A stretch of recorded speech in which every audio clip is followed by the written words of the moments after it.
오늘 말씀은 누가복음 12장 1절에서 12절의 말씀입니다. 누가복음 12장 1절에서 12절의 말씀입니다. 우리 같이 한 목소리로 읽겠습니다. 시작.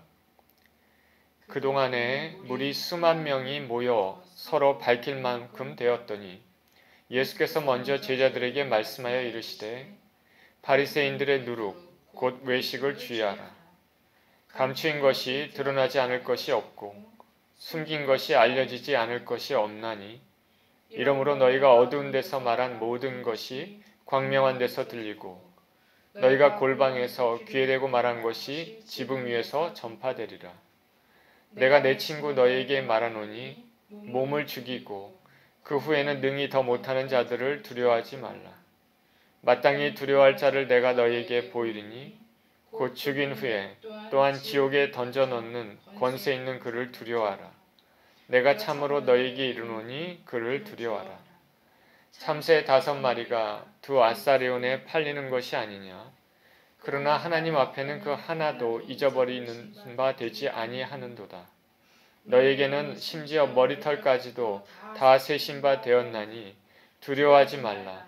너희는 많은 참새보다 더 귀하니라. 내가 또한 너에게 말하노니 누구든지 사람 앞에서 나를 시인하면 인자도 하나님의 사자들 앞에서 그를 시인할 것이요 사람 앞에서 나를 부인하는 자는 하나님의 사자들 앞에서 부인을 당하리라. 누구든지 말로 인자를 거역하면 사하심을 받으려니와 성령을 모독하는 자는 사하심을 받지 못하리라.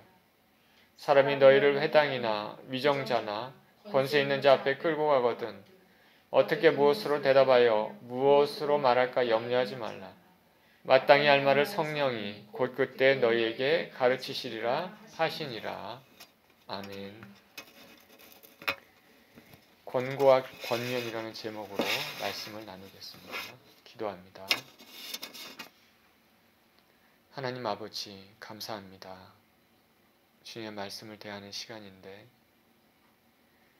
저의 인간적인 연약함을 감춰주시고 하나님의 말씀만 증거가 되고 주께서 전하시고자 하는 메시지만 전파될 수 있게 하시고 하나님께 영광이 되는 시간이 되게 하여 주옵소서. 예수 그리스도 이름으로 기도합니다. 아멘.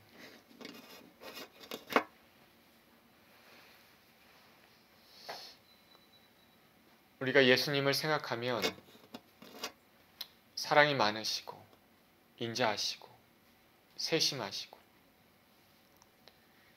우리 인생들을 긍휼히 여기시는 분임을 우리가 알 수가 있습니다. 그래서 2000년 전에 이 땅에 오셨을 때 가시는 곳마다 병자를 고치시고 귀신 들린 자를 자유케 해주셨습니다. 더군다나 인생의 근본 문제를 해결해 주기 위해서 자신을 십자가에 못 박히게 하심으로써 피 흘리시고 죽으셔서 인생의 모든 죄를 청산하시고 영원한 생명을 주시는 그런 희생을 감수하셨습니다. 이와 같이 예수님은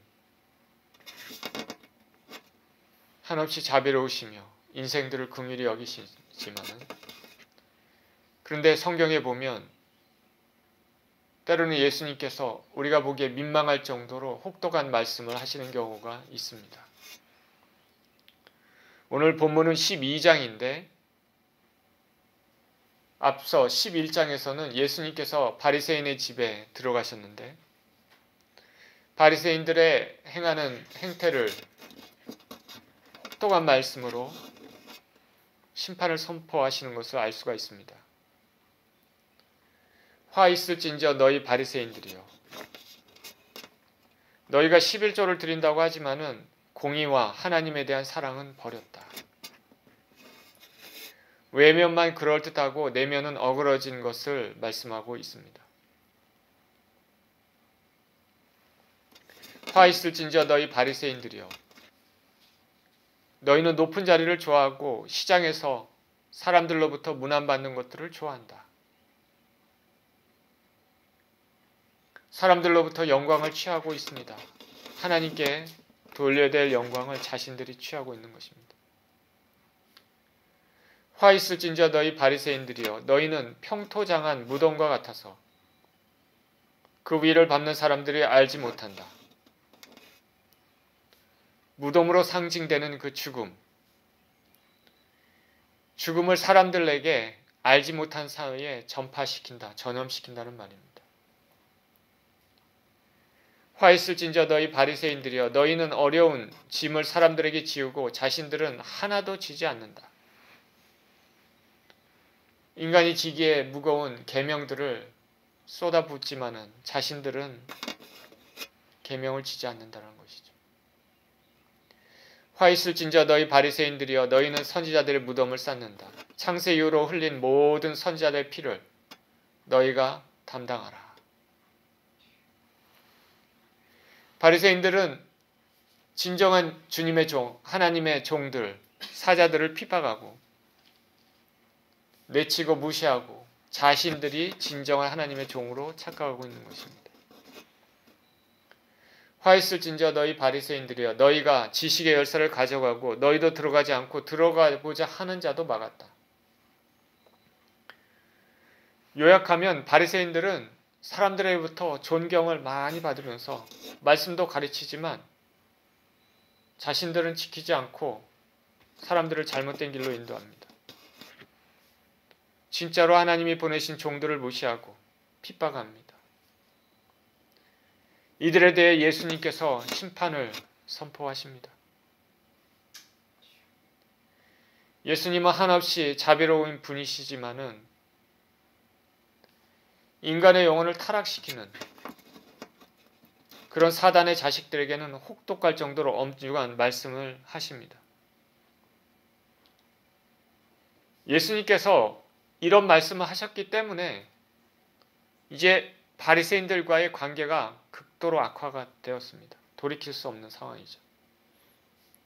앞으로 바리새인들을 중심으로 한 종교 지도자들의 예수님에 대한 박해, 핍박, 그리고 예수님을 따르는 제자들에 대한 박해가 어떨까 우리가 짐작할 수 있는 것입니다.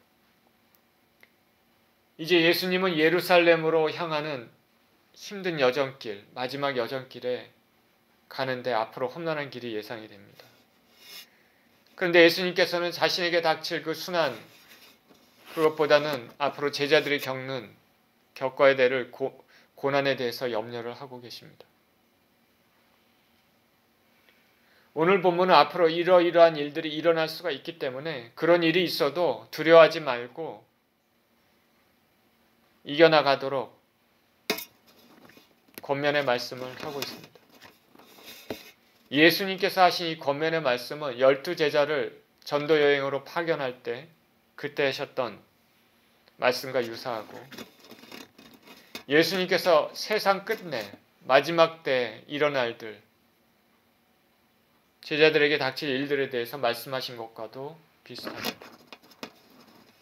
그러니 오늘 본문의 말씀은 이 당시의 세대뿐만 아니라 전 세대, 우리 세대를 포함한 전 세대에 걸쳐서 주시는 말씀입니다.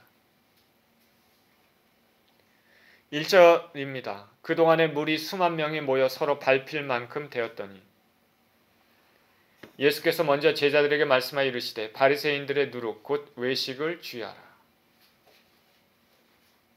예수님께서 바리새인 집에 들어가셨다가 혹독한 심판의 말씀을 하시고 바리새인 집에 나왔는데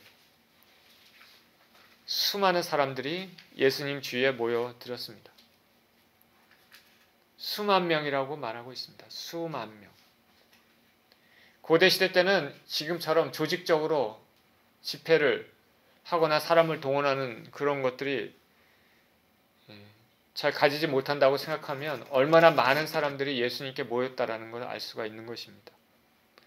예수님의 인기와 예수님에 대한 관심이 대단했다는 걸 알 수 있는데, 그 수만 명 사람들이 모였는데 이들 중에는 대다수 사람들은 예수님이 행한 그 기적과 이적들을 보고 호기심에서 따르고 그냥 예수님이 행하신 것들을 호기심 가운데 보기 위해서 혹은 자신의 육신에 이익이 뭐가 있을까 손익계산을 하면서 따르는 사람들이 대부분이었습니다. 그런데 진정 예수 그리스도를 메시아로 알고 진정으로 따르는 제자들은 그렇게 많지 않았겠죠.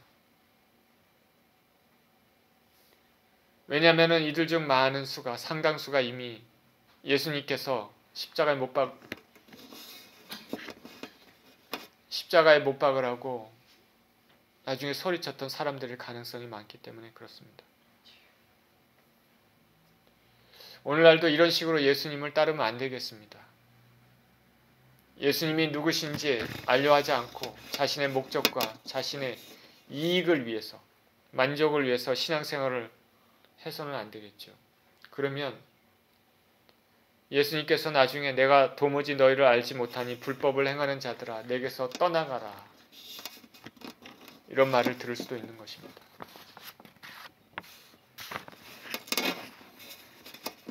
그래서 오늘 본문에 예수님께서 뭐라고 말씀하시냐면 먼저 제자들에게 말씀하여 이르시되 이렇게 말씀하십니다.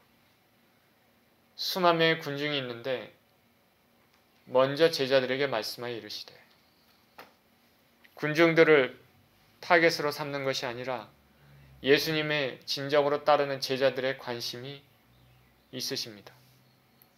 군중들은 자신에게 박해가 당했을 때 결과는 예수님을 포기하겠지만은 진정으로 제자들은 박해를 당했을 때도 예수님을 따르기 때문입니다. 예루살렘으로 가는 마지막 여정에서 제자들을 훈련시키기 위한 것입니다. 구원에서 멀어지지 않도록 이들에게 당부의 말을 하고 있는 것입니다. 우리가 진정으로 예수님을 믿는 사람이라면 한 가지 이상의 십자가가 다 있을 것입니다. 여러분은 예수님을 따르면서 가지고 있는 신앙의 십자가가 있습니까? 예수님께서 제자들에게 먼저 말합니다. 바리새인의 누룩을 조심하라. 바리새인의 누룩은 외식입니다. 겉과 속이 다르다. 누룩과 같은 악한 영향을 퍼뜨리는 일들을 주의하고 이런 행위를 하지 말라. 겉으로는 참 멋있어 보이고 경건해 보입니다. 그러나 그 안은 썩었습니다. 우리가 거룩한 삶을 살려면 겉과 속이 같아야 됩니다. 우리가 예배드리는 마음과 하나님을 사랑하는 마음, 겉으로 보이는 신앙의 행위와 속의 신앙의 행위가 같아야 되는 것입니다. 2절에 감추인 것이 드러나지 않을 것이 없고 숨긴 것이 알려지지 않을 것이 없나니 이러므로 너희가 어두운 데서 말한 모든 것이 광명한 데서 들리고 너희가 골방에서 귀에 대고 말한 것이 지붕 위에서 전파되리라. 예수님께서는 모든 것이 드러날 것이다 말합니다. 어두운 데서 몰래 말하는 것도 광명한 데서 들릴 거고 골방에서 말한 것도 지붕 위에서 전파된다. 은밀한 것이 모든 것이 밝혀진다. 우리가 이 땅에 살면서 은밀하게 행한 것들이 다 밝혀집니까? 그렇지 않을 때가 많죠. 그렇지 않을 때가 많습니다. 사람의 눈에는 그렇습니다. 그러나 하나님의 눈에는 그렇지가 않습니다. 바리새인의 겉과 속이 다른 모든 것들이 하나님의 눈에는 속속들이 다 밝히 드러난다는 것입니다. 이 말씀은 종말을 염두에 두고 하시는 말씀입니다.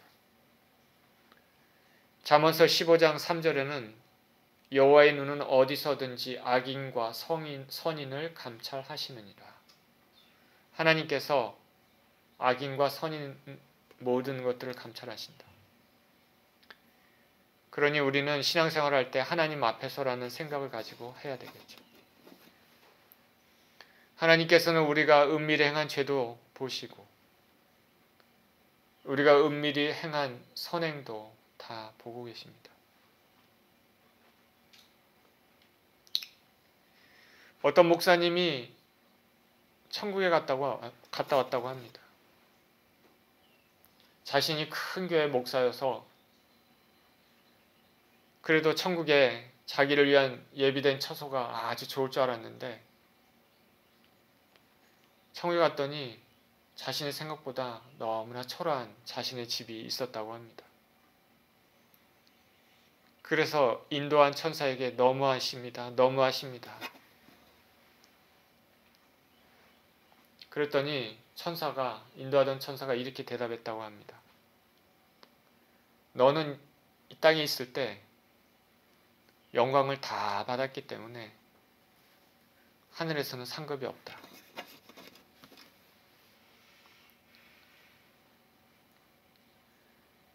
자신의 집에 천사와 같이 들어가 봤더니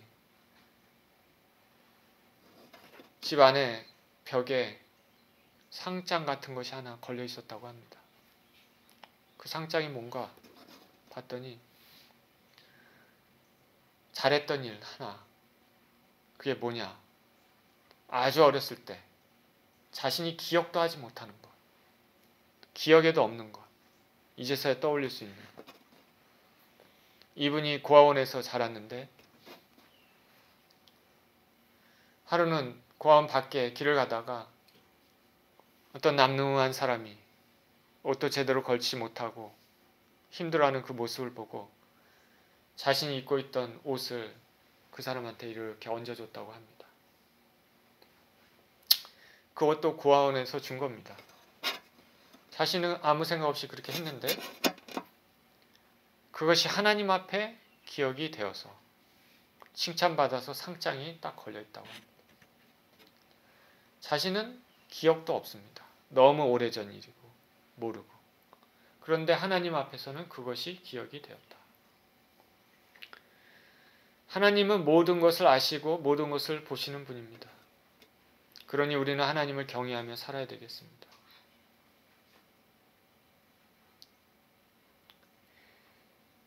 (4절) 내가 내 친구 너에게 말하노니 몸을 죽이고 그 후에는 능히 더 못하는 자들을 두려워하지 말라.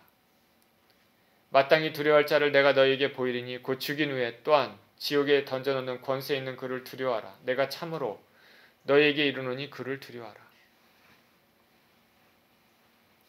하나님은 보이는 것과 보이지 않는 것 다 알고 계시는데 바리새인들은 겉과 속이 다르기 때문에 예수님의 엄중한 심판의 선포를 그렇게 들었습니다.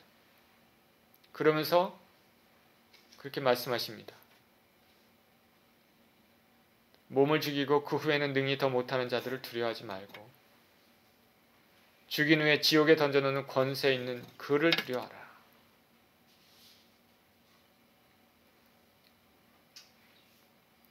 그러시면서 제일 먼저 얘기하시기를 내가 내 친구 너희에게 말하노니 이렇게 시작하죠.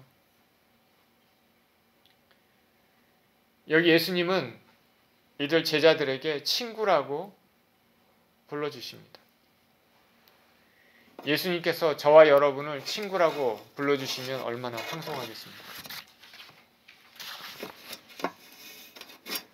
요한복음 15장 14절에서는 나의 명대로 행하면 곧 나의 친구라 이렇게 말이 나와 있는데 그 요한복음 외에 예수님께서 제자들에게 친구라는 표현은 이 본문에서 처음입니다.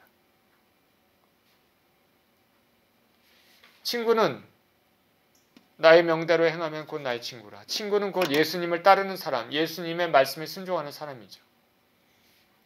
이들은 예수님께 귀한 사람이기 때문에 예수님께서는 이들을 잃지 않기 위해 중요한 말씀을 하십니다. 그러니 우리가 명심해서 들어야 되는 거죠. 예수님이 나의 명대로 행하는 자가 내 친구라고 말씀하시면 예수님의 명은 구체적으로 뭘까?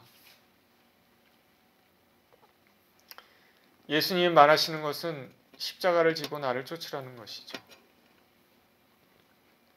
이 땅에서의 영광을 누리라는 것이 아니라 주님을 위해 고난의 길을 걸으라. 주님을 위해 고난의 길을 걸으라. 이 말씀은 듣기가 쉽지 않습니다. 제가 이렇게 말은 하지만 이것은 쉽지도 않고 이런 말씀은 인기가 있는 말도 아닙니다. 제가 하는 이런 말도 사실 저도 주의해야 됩니다. 할 수 있으면 조심하고 가급적이면은 이런 말들을 잘 안 하고 싶은데 성경에는 그 말씀이 있으니 이렇게 하게 되고 그럴 때마다 참 쉽지 않은 말이다라는 생각이 듭니다. 사도 바울은 마지막에 로마 감옥에 갇혀서 이제 곧 임종을 앞두고 사랑하는 아들 디모데에게 편지를 썼습니다. 디모데 후서에 보니까 사도 바울의 마지막 편지죠. 그러니까 아주 중요한 편지죠. 디모데후서 1장 8절에 그러므로 너는 내가 우리 주를 증언함과 또는 주를 위하여 갇힌 자 된 나를 부끄러워하지 말고 오직 하나님의 능력을 따라 복음과 함께 고난을 받으라. 로마서에서도 비슷한 말을 합니다. 로마서 8장 16절에서 18절에 성령이 친히 우리의 영과 더불어 우리가 하나님의 자녀인 것을 증언하시나니 자녀이면 또한 상속자 곧 하나님 상속자요 그리스도와 함께한 상속자니 우리가 그와 함께 영광을 받기 위하여 고난도 함께 받아야 할 것이니라. 생각하건대 현재의 고난은 장차 우리에게 나타날 영광과 비교할 수 없도다. 예수님으로 인해 고난을 받으라. 그러나 현재 고난은 장차 영광과 비교할 수 없다 말합니다. 이러한 신앙, 진정으로 심령 깊이 느끼고 따르며 사는 것은 대단한 신앙이죠. 쉽지는 않습니다. 쉽지는 않는데 우리가 알고는 있어야 되는 것입니다. 따라가야 되는 것이죠. 본문에서 예수께서 말씀하십니다. 육신의 몸을 죽이는 자를 두려워하지 말고 진정으로 두려워할 자는 육신도 멸하고 죽은 후에 영도 지옥에 던져놓는 권세를 가진 자를 두려워하라. 자, 제자들에게 앞으로 닥칠 박해에 대해서 대비하기 위해서 진짜 누구를 두려워해야 될지 말씀하시는 거죠. 사람이 아니라 하나님입니다.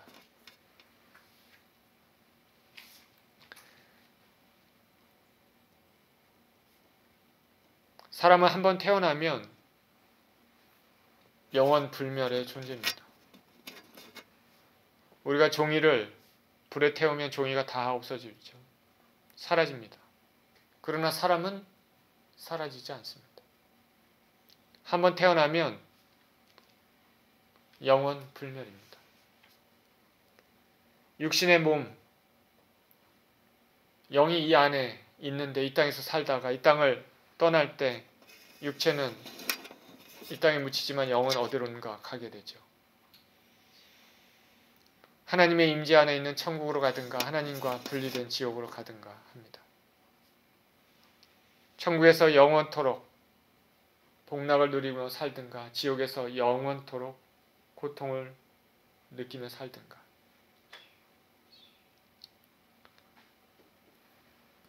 육신을 떠나 영이 분리가 되면 영으로 분리가 되면 우리가 육체적으로 느끼고 있던 이 감각도 그대로 가지고 있어서 기쁨과 즐거움도 그대로 느끼고 고통과 괴로움도 그대로 영원 느끼게 되는 것이죠. 사람은 영원 불멸의 존재입니다. 그런데 이것을 모르기 때문에 사람들이 제멋대로 살고 그러고 있는 것입니다. 이 땅에서 아무리 힘들고 괴로워도 우리가 지옥에서의 고통에 비하면 아무것도 아니겠죠. 예수님을 진정으로 따르는 자들은 하나님을 두려워해야 합니다.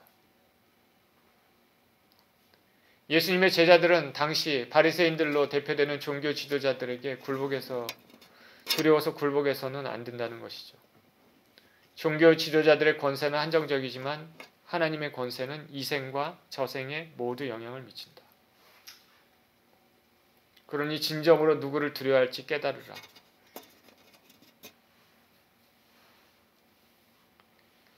우리가 지금 미국에서 살고 있는데 이 땅에 살 때 예수님 당시의 유대 사회처럼 종교 지도자들에 의해 핍박을 당하는 경우는 그리 많지 않습니다. 그런데 당시에 종교 지도자들에게 핍박을 당하는 것이 결국 예수님을 따르는 것에 대한 대가라면 그 예수님을 따르지 못하게 하는 많은 요소가 또한 다른 면에서 현재 우리의 어려움의 요소가 될 수 있는 것이죠. 현대는 예수님으로부터 멀어지게 하는 많은 유혹들이 있습니다. 성경에서 말하는 가치관과 다른 가치관들. 하나님이 중심이 아니라 인간의 중심, 인본주의, 세상 문화, 이런 것들이죠. 이런 것들을 추구하며 살다 보면 이 땅을 떠날 때 결국 지옥으로 가게 됩니다. 죄에 함몰돼서 지옥으로 가게 되는 것이죠. 그 죄가 그 사람의 영혼을 빨아들이는 것입니다. 블랙홀에 끌려 들어가듯이 죄가 그 영혼을 빨아들이는 거죠. 죄가 빨아들입니다.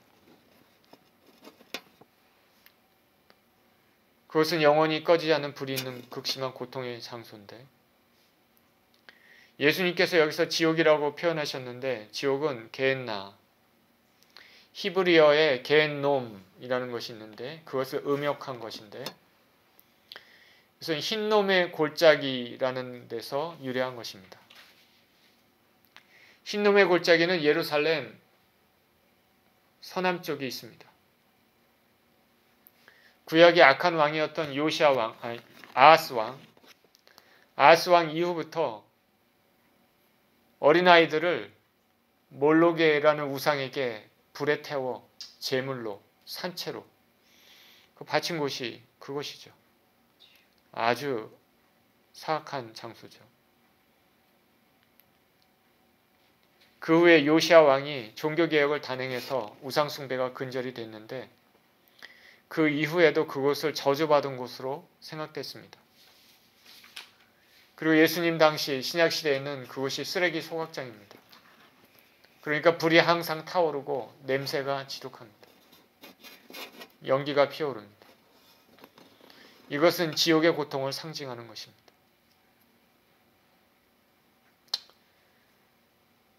저나 여러분의 인생의 최고 목표는 지옥에 가면 안 되고 천국에 가는 것이죠.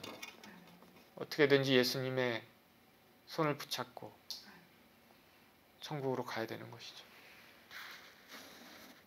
이 세상을 모든 것을 다 준다 그래도 한 영혼과 바꿀 수 없는 것이죠.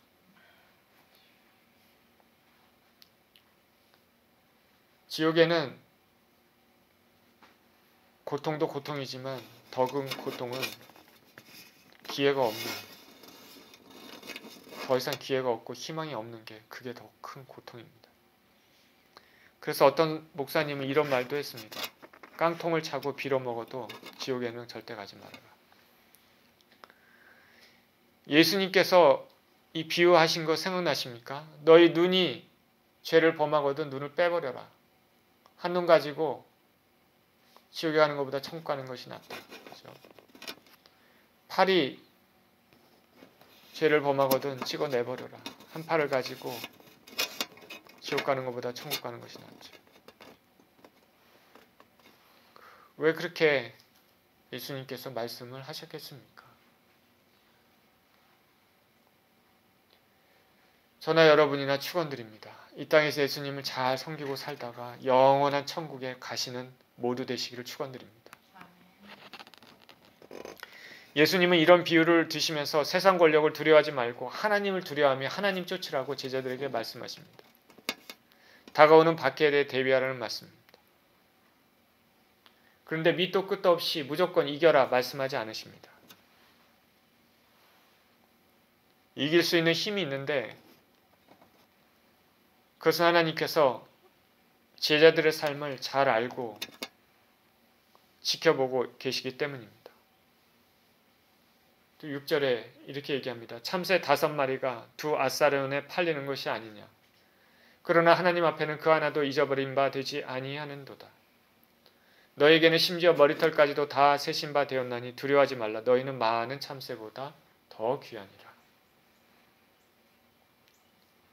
예수님은 참새 5마리가 2아사리온에 팔리는데 하나님은 그 하나도 잊어버리지 않으신다.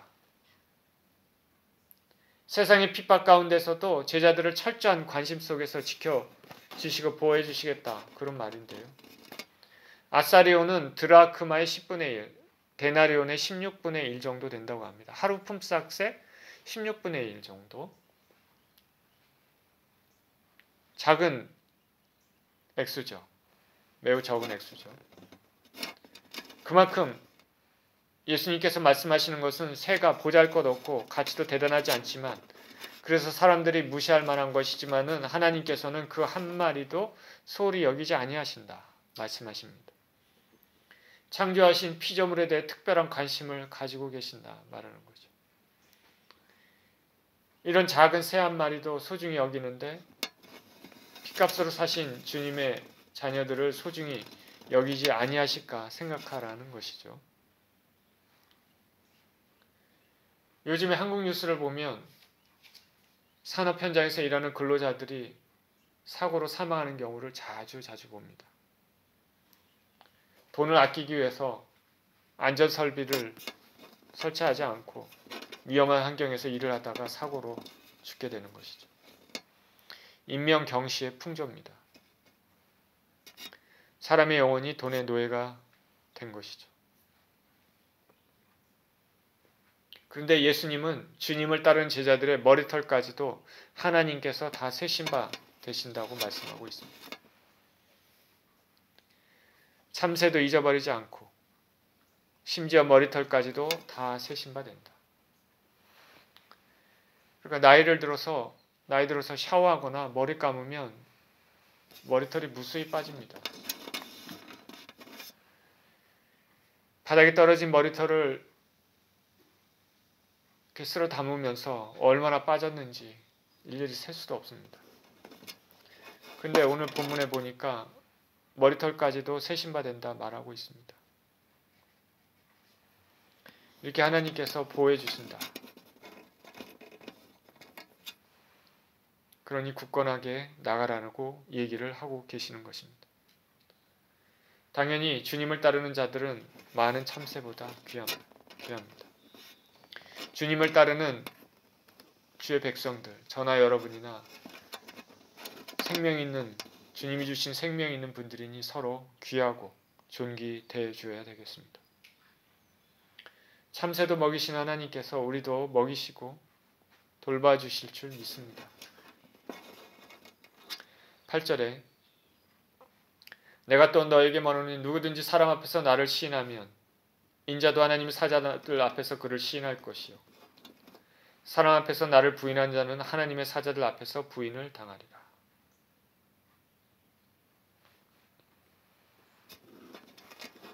예수님은 사람들 앞에서 주님을 주로 고백하면 주님도 하나님 사자들 앞에서 그 사람을 알아줄 것이다 말씀하십니다. 진정으로 예수님 믿는 사람들은 세상으로부터 핍박이 있을 것이기 때문에 그래도 주님을 부인하지 않고 인정하고 주로 고백하라는 말이죠. 예수님은 주인을 시인하는 자를 하나님의 사자들 앞에서 시인할 것이다 이렇게 말씀하셨는데 마태복음에서는 하나님 사자들 앞에 대신에 내 아버지 앞에서 이렇게 말하고 있습니다. 결국에는 하나님 사자들 앞이나 내 앞이나 결국에는 하나님의 재판정이 되는 것이죠. 심판 때 예수 믿는 자들의 결코 정죄함이 없다는 것을 의미한다 할 수 있습니다. 저나 여러분이나 삶의 현장에서 예수님을 인정하는 말을 해야 되겠죠. 10절에 누구든지 말로 인자를 거역하면 사하심을 받으려니와 성령을 모독하는 자는 사하심을 받지 못하리라. 예수님을 거역하면 인자 대신 예수님을 거역하면 사하심을 말로 거역하면 사하심은 받는데 성령을 모독하는 자는 사하심을 받지 못한다. 이 말씀이 무슨 말일까? 우리 예전에 바알세불 논쟁 마태복음 12장에서 이 말씀이 있었는데요. 예수께서 행하시는 일들, 성령의 능력으로 귀신을 쫓아내는 이 모든 것들을 많은 사람들이 보고 바리새인도 봤습니다. 그리고 의심 없이 저거는 하나님이 행하시고 성령의 능력으로 행한다는 것을 부인할 수가 없습니다. 그런데 바리새인들은 예수님이 싫어서 귀신의 왕 바알세불의 힘을 빌려서 귀신을 쫓아낸다 이렇게 얘기했습니다. 바리새인들이 몰라서 그런 게 아닙니다. 알면서도 의도적으로 고의적으로 악의적으로 그렇게 얘기한 거죠. 성령을 모독하는 회방죄입니다. 그래서 이런 것들은 사하심을 받지 못한다. 마태복음에 그렇게 얘기했는데 여기 본문에서는 핍박 가운데 박해 가운데 두려워하지 말고 예수님 증인으로 살라는 격려 차원에서 말씀하고 있습니다. 말로 인자를 거역하면 사하심을 받으려니와 성령을 모독하는 자는 사하심 받지 못하리라. 본문 누가복음에서 예수님을 거역하는 죄는 중하지만은 그보다 돌이킬 수 없는 더 중한 죄는 성령 회방죄다. 예수님을 부인하는 죄가 얼마나 무겁습니까? 우리는 예수님을 부인할 수가 없죠. 그런데 인간은 처음에 예수님을 부인했다가도 다시금 하나님의 은혜로 예수님을 구주로 받아들일 수 있는 것입니다. 베드로는 3번이나 예수님 부인했습니다. 예수님이 싫어서 부인한 것이 아닙니다. 두려운 상황에서 자신도 모르게 그렇게 부인했습니다. 물론 속마음은 전혀 그렇지 않습니다. 그래서 인간의 연약함입니다. 예수님께서는 그걸 아십니다. 주님은 그런 베드로를 보시고 다시 회복시키시고 제자들의 리더로 세우셨습니다. 사도 바울도 예수님을 거역했습니다. 사도 바울은 몰라서 그랬습니다. 그런데 다메섹 도상에서 예수님을 만나 예수님이 누구신지 안 이후로는 삶이 바뀌어서 주님을 따르는 삶이 살게 됐습니다. 주님께서는 바울을 용서해 주시고 이방인의 사도로 삼으셨습니다. 그런데 우리에게 은혜를 주시고 구원의 길로 인도해 주시는 성령 자체를 회방하는 죄는 사하심을 받지 못한다고 말합니다. 명백하게 성령께서 행하시는 일들을 알고도 역사임을 알고도 의도적으로 고의적으로 악의적으로 폄훼하고 모독하는 죄는 사하심을 받지 못한다.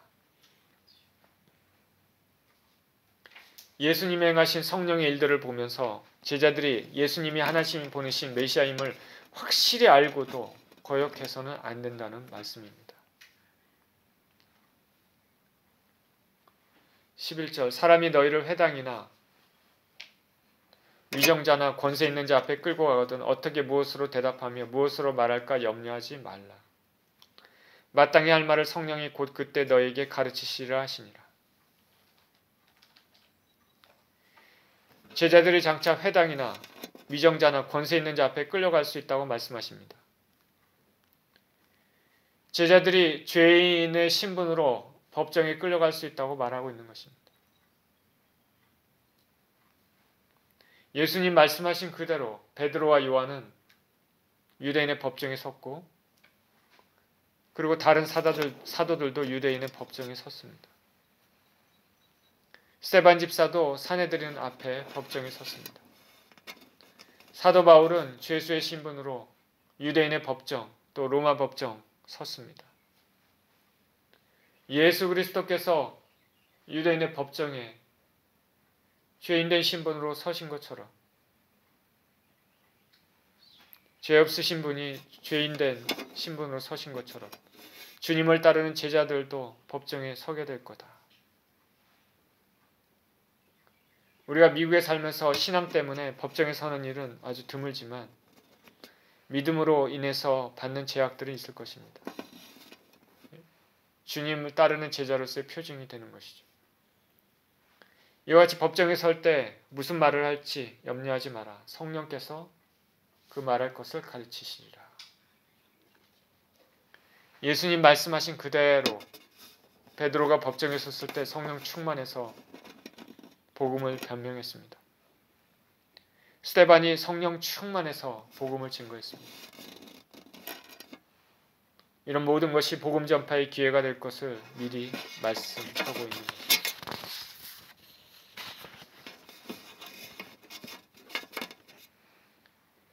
예수님께서는 예수님 주위에 수만 명 모인 사람들이 예수님을 구주로 진정으로 고백하기를 원하지만 두려워서 그러지 못하는 사람들이 많을 것이라는 것을 또 알았습니다. 그들이 사람들 앞에서 예수님을 주로 고백하도록 격려하기 위해 예수님을 주로 시인해야 예수님도 천사들 앞에서 그 사람을 시인할 것이라고 말하셨습니다. 그리고 격려하기 위해 하나님이 머리털 숫자까지도 세고 계시고 그렇게 보호하시고 성령의 약속도 주시겠다고 하십니다. 박해를 받을 때 진정한 두려워야 될 사람이 아니라 하나님입니다. 영원히 존재하는 인간 영혼의 운명을 쥐고 계신 분은 하나님이기 때문입니다. 우리가 이 땅에 살면서 예수님 당시에 종교적인 핍박을 겪고 있지는 않지만 예수님을 믿으면서 내려놓아야 될 것들이 많이 있습니다. 우리가 예수님을 따를 것인가, 세상 사람들이 추구하는 가치관을 따를 것인가, 삶을 선택해야 됩니다. 예수님을 선택하면 영생이 주어지고 세상을 선택하면 영원한 심판이 주어집니다. 삶의 모든 순간에 예수님 선택하고 그렇게 예수님을 시인하시는 저와 여러분 모두 되시기를 예수 그리스도 이름으로 축원드립니다. 기도합니다.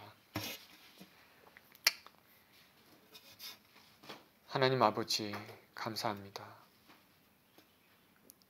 예수님 당시에 예수님을 선택함으로 말미암아 다가올 박해에 대해 두려워하지 말도록 하나님께서 권면의 말씀을 주시고 지켜주신다고 보호해 주신다고 말씀하고 있습니다.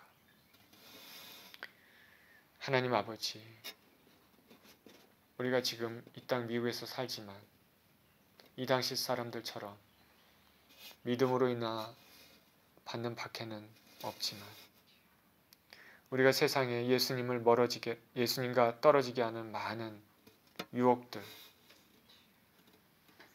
세상 풍조들이 있습니다. 하나님 아버지, 삶의 모든 순간에서 세상을 쫓는 것이 아니라 예수님을 쫓는, 예수님을 붙잡고 따라가는 그런 인생을 살 수 있게 하여 주시옵소서. 그래서 영원한 천국의 복락을 누리고 예수님 말씀하신 것처럼 하나님의 사자들 앞에서 인정받는 우리 모두 될 수 있게 하여 주옵소서. 예수 그리스도 이름으로 기도합니다. 아멘.